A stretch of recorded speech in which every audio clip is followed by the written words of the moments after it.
Ahí voy. Se me cortaste la inspiración. Saludos cordiales por parte de los estudiantes de la Universidad Bolivariana del Ecuador. Nosotros somos el grupo 3, que estamos conformados por Chile Figueroa, Roberto Vera y mi persona John Chica. Vamos a dar paso, vamos a dar paso en lo que es la introducción de bebidas enlatadas en el mercado. Todo esto abarca en el objetivo general, en donde dice que este debe expresar la finalidad del trabajo y debe contener el qué, cómo y para qué. ¿Con qué finalidad? La finalidad de este estudio es introducir diferentes y nuevas bebidas enlatadas con sus distintos sabores, la aceptación y el impacto que vaya a tener en el mercado. Con, con lo que nos lleva al siguiente paso, que es la introducción, que es la reseña del objeto.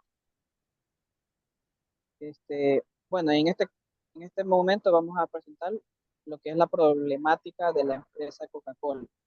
La competencia está ganando mercado debido a sus nuevos productos que ha lanzado. Esto ha causado pérdidas a la empresa, por lo que las ventas han disminuido, teniendo como resultado que la empresa se vea obligada a tomar decisiones que perjudiquen a los colaboradores de la misma. Dicho esto, se propuso la implementación de nuevos productos para abarcar nuevos mercados a través de la realización de un estudio de mercado. El instrumento a utilizar será encuesta, donde se logrará conocer las diferentes opciones y gustos. En el siguiente paso tenemos lo que es el Epidefy 1, prueba de hipótesis paramétrica. Tenemos lo que es el concepto de estadística inferencial. ¿A qué nos referimos con lo que es el concepto de estadística inferencial? Se llama estadística inferencial o inferencia estadística a la rama de la estadística encargada de hacer deducciones, es decir, inferir probabilidades, conclusiones y tendencias a partir de una muestra del conjunto. Su papel es interpretar, hacer proyecciones y comparaciones. Como siguiente punto, tenemos que la estadística inferencial emplea usualmente mecanismos que le permiten llevar a cabo dichas deducciones, tales como pruebas de estimación puntual, pruebas de hipótesis, pruebas paramétricas y no paramétricas. También, también le son útiles a los análisis de correlación y de regresión a las series cronológicas, el análisis de varianza, entre otros. Y bueno, y por lo consiguiente tenemos lo que es la distribución normal de hipótesis. La prueba de hipótesis para medias usando distribución normal se usa cuando se cumplen las siguientes dos condiciones. Primero, es posible calcular las medias y la desviación estándar a partir de la muestra. Segundo, el tamaño de la muestra es mayor o igual a 30. El procedimiento obedece a los 5 pasos esenciales.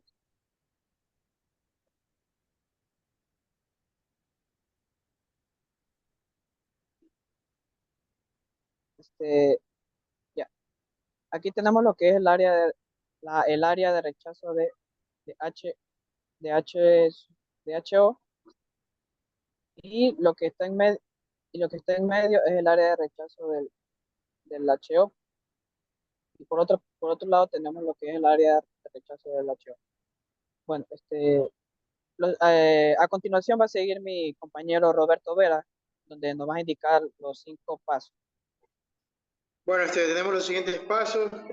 Paso 1, que es plantear la hipótesis nula H sub 0 e hipótesis alternativa como HI. La hipótesis alternativa plantea matemáticamente lo que queremos demostrar. La hipótesis nula plantea exactamente lo contrario. Paso 2, determinar el nivel de significancia, rango de aceptación de hipótesis alternativas. Tenemos alfa, que alfa para proyectos de investigación es 0,05. Para aseguramiento de calidad se usa el 0,01 y para encuestas de mercadotecnia y política es el 0,10. Para el tercer paso tenemos la evidencia de la muestra. Se calcula la media y la desviación estándar a partir de la muestra. En el paso número 4 se aplica la distribución normal para calcular la probabilidad de error, es decir, P, por medio de la fórmula, que es la que tenemos ahí, empleada. Z igual a X menos U sobre O raíz de N. ¿Qué dice? Donde X igual a la media de la muestra, U valor a analizar según el problema, N tamaño de la muestra, o desviación estándar poblacional que se considera igual al obtenido de la muestra porque N es mayor o igual a 30.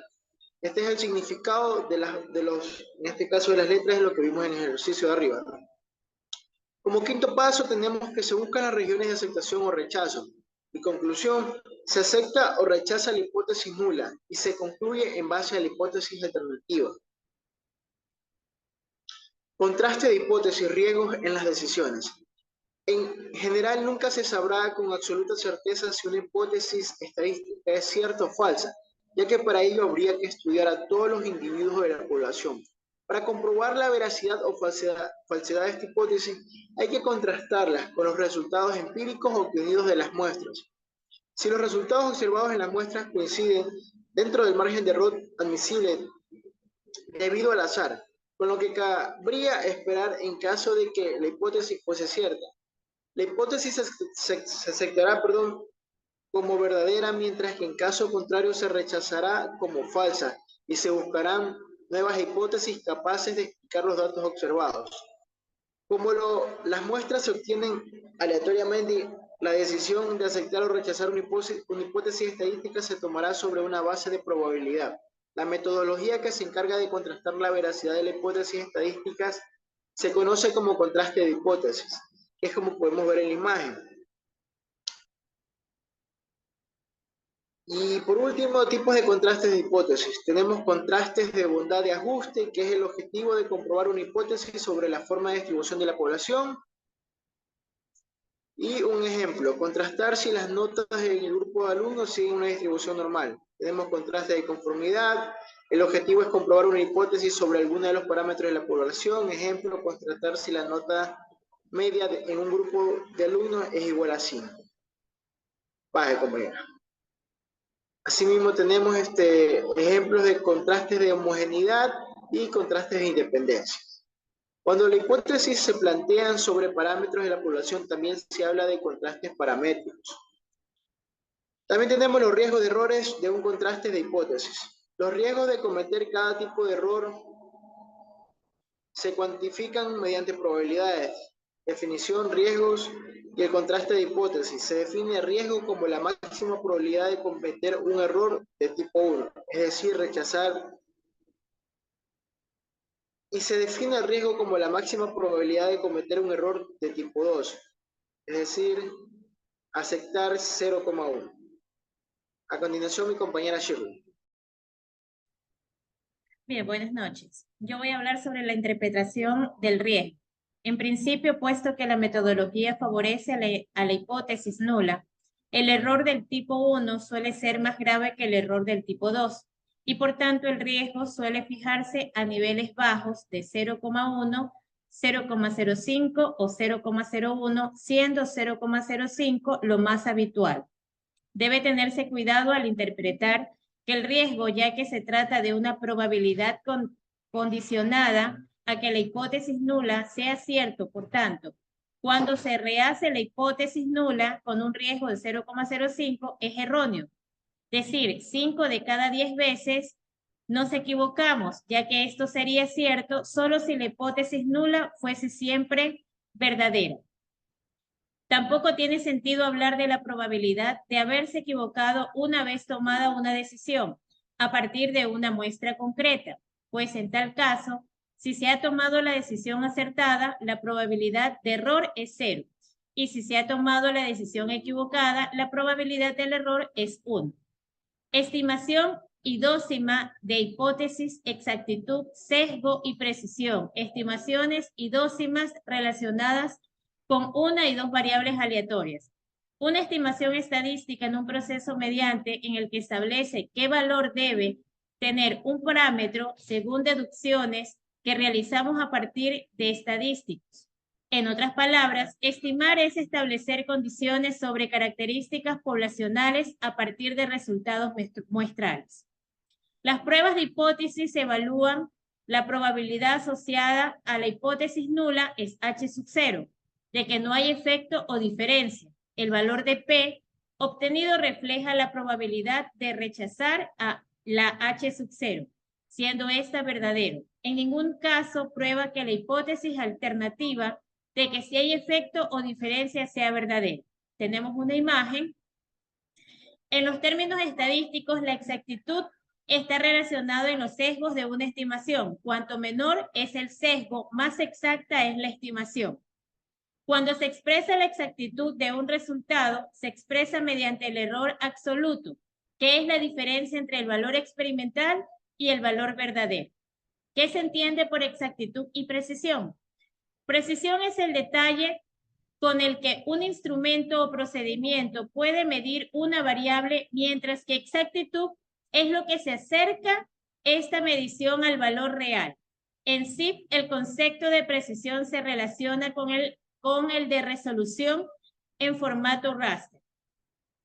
En este caso, pues nosotros trabajamos con el sistema Jamovi. Jamovi en este caso es una interfaz gráfica de usuario creada por Jonathan Love, que permite acceder a muchas capacidades del entorno estadístico, sin que el usuario tenga que conocer el lenguaje de comandos propios en este entorno.